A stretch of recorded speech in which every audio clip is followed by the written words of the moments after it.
Hey, I didn't realize you were here already. Well, that's great. I've been waiting for you. I'm so happy to see you. Welcome to Cabin Fever Crochet. Come on over, have a seat. Oh, it's so good to see you. You look wonderful. How are you doing today? Oh, you're a little tired?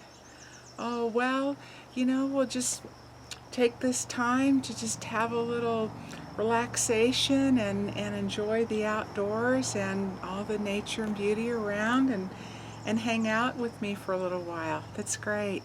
Did you bring a project too to work on? No? Well, that's all right. If you feel like crocheting or knitting, I have extra yarn and hooks, and you're welcome to work on along with me. And if you want to just relax and visit and chat and see what's new, then do that too. We're easy here, pretty laid back and easy. So whatever you want to do, that's just fine with me as long as you're having a good time.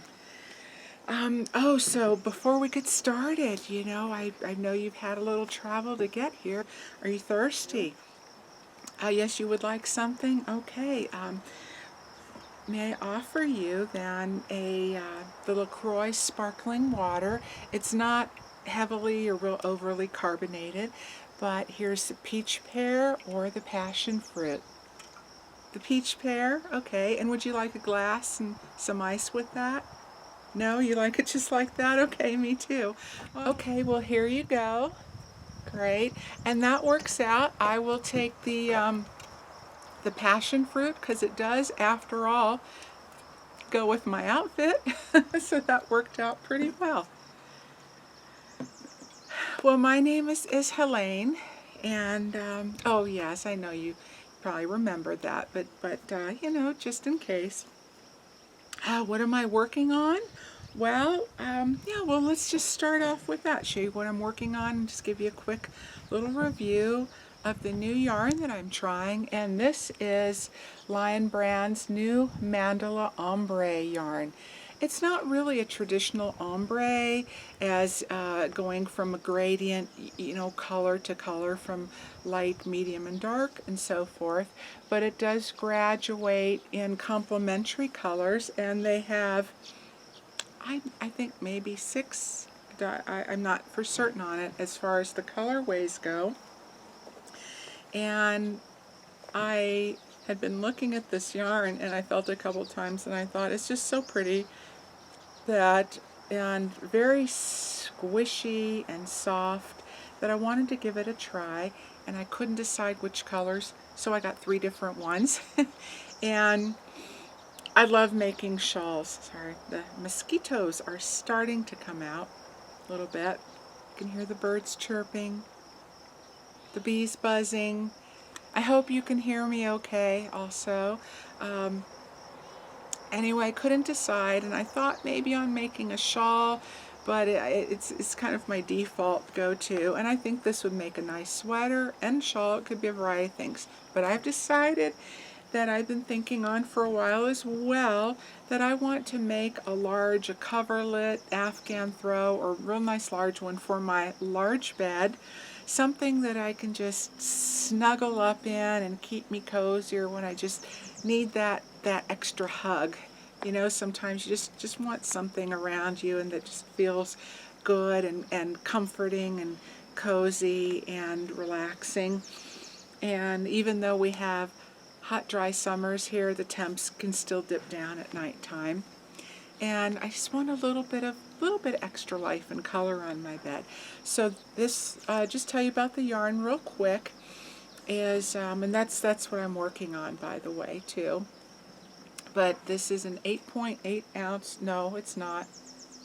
Rewind. This is a 5.3, that's for something else. 5.3 ounce cake, 150 grams, 344 yards, 315 meters. I have already used one section of it, so this is not all you get. This is the colorway called Balance, and then there's Harmony, there's Pure, there is, and I'll show you these colors in a moment, and Mantra, so they all are named along with that theme. And this one has colors of like a kind of a lilac lavender into a ballet pink, a lighter, almost a spearmint color, and then more of a deeper, kind of a grass Kelly green, and then it goes on to this just gorgeous sky blue that just leans, oh, maybe not really a hint of aqua, probably because it's just right next to this other color. Oh, and look, hey, I pulled them out, and actually there are more colors in here that I even realized. How about that? So after the ballet pink, we have this lighter, softer green into getting into more of that, yeah, I guess kind of a light, not really a mint, you know, I don't know, sage, more of a sage type of green, I would say, and then like into the spearmint Kelly grass green, and then into a blue green, and then the sky blue, and then back into that lovely of an orchid lilac color. I'm trying to do this without dismantling my cake. And as far as it calls for an eye hook, and that is exactly what I'm using. I think you could go down or you can go up 2-3 sizes easily, depending on if you want more tighter, more stitch definition, or more open and loose and lacy type of look. Depends on your project and what you're going for, because I'm going to be working in your not so granny squares. You know, they've come a long way since the days of your traditional granny squares. And I have a lovely book that my sister gave me several years ago, and I made up a couple of things, a couple of the squares as dishcloths, but never really did a whole project. So I pulled it out and was poring over it and getting re-inspired, and I picked a couple different ones that I'll also show you. But on this particular yarn, it glides over the hook nicely. It's soft to work with. It really does have cush feel. It's a nice hand to it.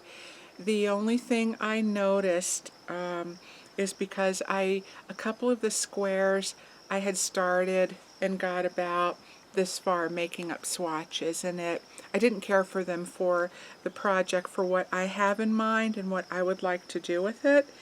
And so after taking out that portion, or frogging it as it's called, I noticed that the yarn started to fray, and when I worked it back up, I don't really want to say I had really issues with it, but I had just slightly. I had to be careful because it was not fraying so much as it was splitting, and it was separating and getting hooked up on my yarn.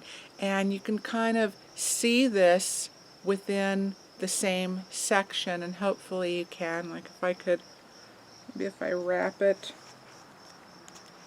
around here, you can see that better, where it almost, you know, goes from a more consistent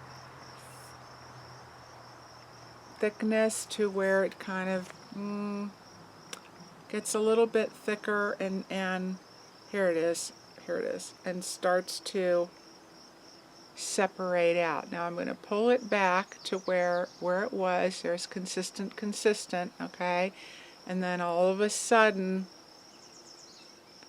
you know, there's a spot, here's a spot, and there's an even little bit bigger spot, and you can see here where it's kind of ripply, the yarn. So it does have some inconsistencies to it, but it's still, it works up just lovely. Just have to be a little careful when you're taking it out or frogging it, because what I often do is I'll take it out and I'll just let it kind of drape into its own pile, and then I'll rewind it. But when I put that pile aside and picked it back up, I mean, it immediately tangled into itself, and I spent a little while untangling, and several knots in just this one small pile from, you know, just maybe a 3x3 square. So what I would recommend in doing that. You know, I have not worked with the whole cake yet, and I'll show you what I've worked with. But I recommend if you do take it out, just be careful. Just do a small section, and then wind that back up. Take out another little bit, just to save yourself some aggravation. So I have worked up one. I did not measure it. I think this is close to an 8 by 8, 8 inch by 8 inch. It's not blocked or anything. Square. And I can easily get 2, if not 3, or close to 3, I'm pretty sure, just by gauging with the small amount that I used. Just 2 colors to make up the one square, and I still have 1, 2, 3, 4, 5, 6, 7 more sections to go. So I'm guessing maybe 3 of the 8 by 8 squares per, and that's going to depend on the type of stitches that you use. You know, anything with the cluster, or that has a lot of texture or ribbing, or, you know, front post, back post, you're going to use more yarn, because those are always kind of yarn eaters and they will take up more. So that's just something to, you know, keep into consideration. But I'm going to do 2 different squares and alternate the pattern a little bit, and that's what I had started with this second one, which is, now this one is starting with that kind of lilac orchid color, and this is kind of interesting. It's sort of tulip burst, if you can just picture a tulip exploding out from the center. So it has almost a floral, semi-geometric shape to it, but in a more fluid way. I don't know if that makes sense, but this will probably work into a tutorial down the road. I don't want to even say the W word around here this early, because it's not even summer yet, but you know, as we approach maybe a little bit towards the end of fall, closer to winter, I don't even want to say that word, but I did. So yeah, even though the colors are bright and spring, it just depends. I don't want to lock myself into anything right now, because I have a whole series of other things that I have in my mind and kind of in the works, and what I would like to present to you first. And it's going to take a while to get the size that I want and to get enough of these made. So then the pattern I kind of have in mind, I can kind of develop that in the way that I want to go with the layout, so I have enough to put it together, so you can see where it's going and how we're going to stitch it up and create our border and everything like that. So in between all the other stuff, I will just make them when I'm, you know, when the mood strikes, and I have a little extra time to do that until I create enough. So yeah, so there you go. I just wanted to give you a little overview. But this is nice, really nice. It is 100% acrylic, and it's a good one. But oh, here's a spot right there. You can see that kind of how it's a little bit bulbous in a way in the center. And this is not one that I frogged, that I took out either at all. That's just kind of the way it is. And then when I take it out, this is what happens. And if it's a spot where it's already like that, it just makes it even more pronounced. So I wanted to let you know. But this is going to be fun, because this is from the same colorway, and this is going to come out different. So I'm hoping that my idea of putting all 3 of these colors into one big, you know, coverlet, or whatever you want to call it, is going to work out. We shall see. I thought, you know, whenever I have a little bit of that extra yarny spending money, I'll just pick up a couple at a time, few at a time, until I have enough, and just keep going and growing until I get to the size that I want. So this is the colorway Balance. Yes, just the way I like things. Nice and on an even keel. Okay, and this is Pure pure, and the colors are shades of pink. And see, again, we have the same, which is nice, you know, we've got that same ballet pink going, and then it goes into different blues, denim blue, and more of a sky blue, I would say. And so that's why, you know, when you compare this sky blue to this one, it does have, you know, more of the little hint of aqua to it. And then the third colorway, this is the one that I took apart and why it's all wrapped around itself. But I'm just going to pull it aside just enough so you can see. And this is Mantra, which is shades of greens and blues. And here they all are together. And as the theme inspires and suggests, I am hoping they will indeed harmonize very well together. And, you know, especially since I'm not getting the whole entire cake per square. And I thought about kind of just keep going and going a little bit and making it even bigger, maybe 10 by 10s instead. But I kind of like how this played out, and that being starting with the next one with more of the floral colors, you know. Okay, so that's that on the yarn and just my little overview and take of what I have done so far with it. And I'm going to hopefully this evening work up a few more of those little squares. Excuse me for a moment. Isn't that, you see that plant back there? That is a rhubarb bush, and they grow so well here.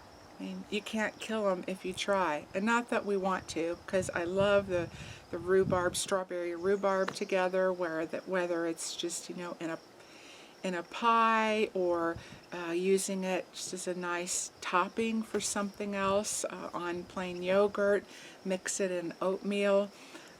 We really like rhubarb, so that's just fine with us. But my husband last year accidentally ran over it with a tractor, and it came back in 2 more places. So they do well. And isn't that so pretty with the trees and the hill, the mountain behind us? And we have piles. Now, if you can see that, the brush way in the back, but we had some select tree removal done recently.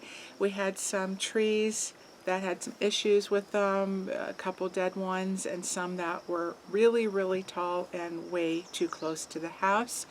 So we had a guy come in, and in trade, he took them down and took the wood with him, and he makes stuff for farmers markets, from small carved objects to large pieces like picnic tables and benches and shelving, and he does placards and custom work. So it's great, you know. We're really happy that this wood is going to go to good use, and it's going to be created into something else that is just as beautiful as it was in its natural state. And what's nice about having that cleared is it also opened up some spots, some areas and groves back there where I like to walk and sit, and it allowed more light in and brought in more light to our house, which I really enjoy that too. So, okay, onward. Hey, again, real quick, it's another day, a chilly day, had a nice little rainstorm come in. And I still wanted to come outside and get a little bit of fresh air, but I had to have something nice and warm and cozy to drink. But I just wanted to say that I originally started combining 2 videos into one, the Lion brand Mandala Ombre review along with the giveaway, but I think it just wound up being a little bit too long combined, so I decided to separate into 2, which is why you have that kind of sudden break. And then me here explaining it to you. That is it. Other than this morning before the storm came in, my husband did some errands and stopped at a yard sale to look at tools on the way home, and he found this box and thought I might enjoy it for yarn storage or whatever, and if I didn't want to use it, we'll use it, repurpose it for something else. I thought it was pretty neat. It's large and it's all wood, and I don't even know if that's going to fit in camera, but I wanted to show it to you. I need to clean out the inside, but just wipe it down. But other than that, I mean, it's really clean. It has the lighthouse beach ocean scene on the front and the top. It's heavy. And kind of the faux crackle work along the sides, and it has nice metal handles. And the inside, good depth to it. So it's almost crate-like in a way. So I thought, for my knit crate yarn that I haven't made anything into yet. It's hard to see the depth here, but it's. I would say it's almost a foot from top to bottom, and a good 2 feet long. So that'll be nice for something. Oops. Just a little bit scarred. You can see that along the top edge, but that to me, that's not a big deal. I don't mind it. It gives it character. And if I want, I could just carefully take a black marker and go along the edges just to define that and clean that up a little bit. So I just wanted to show that to you. I thought that was really thoughtful of him to think of me and pick that up, and he thought it was worth $2. So hey, can always use a little extra storage for something. I hope you enjoyed my little intro, and I was just playing around and wanted to try something a little bit different. I had a good time with it, and I hope you did too. So, all right, well, that's it. That's it for now. Thanks again for tuning in. All right, take care, and I'll see you again real soon. Bye.